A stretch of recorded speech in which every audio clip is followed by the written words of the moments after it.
दोस्तों, अमेरिका ने अब ड्रग्स के खिलाफ जंग में नया मोर्चा खोल दिया है। लेकिन सवाल ये है, क्या ये सिर्फ मादक पदार्थों की जंग है या फिर किसी और बड़ी रणनीति की एक शुरुआत है? तो जो रॉयटर्स की रिपोर्ट के अनुसार ये जो न्यूज़पेपर है, उसमें अमेरिका की सेना ने प्रशांत महासागर में एक संदिग्ध जहाज पर सीधा सैन्य हमला किया। बताया जा रहा है कि जो जहाज ड्रग्स की तस्करी में शामिल था और इस हमले में 2 लोगों की मौत भी हुई है। तो अब तक ड्रग्स के मामलों में कोस्ट गार्ड यानी तटरक्षक बल की भूमिका होती थी, लेकिन इस बार यूएस मिलिट्री ने कमान संभाली है।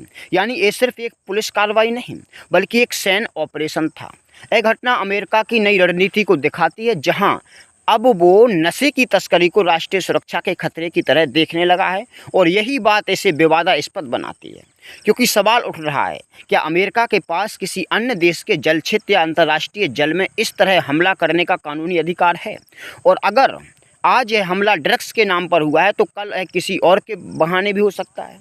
कुछ विशेषज्ञों का मानना है कि ये कदम सिर्फ ड्रग्स रूट्स पर नियंत्रण के लिए नहीं, बल्कि प्रशांत क्षेत्र में अमेरिका की सैन्य मौजूदगी बढ़ाने का संकेत है, जहां चीन और रूस भी अपनी पकड़ मजबूत करने में लगे हैं। मतलब साफ है, ड्रग्स की नाव पर वार, लेकिन निशाना शायद कहीं और है।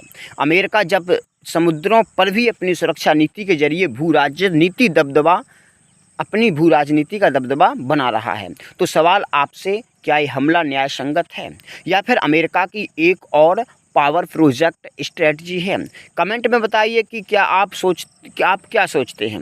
मैं हूं रूप सिंह परिहार और आप देख रहे हैं तर्क भारत, जहां हर खबर को देखा जाता है उसकी असली गहराई से। जय हिंद।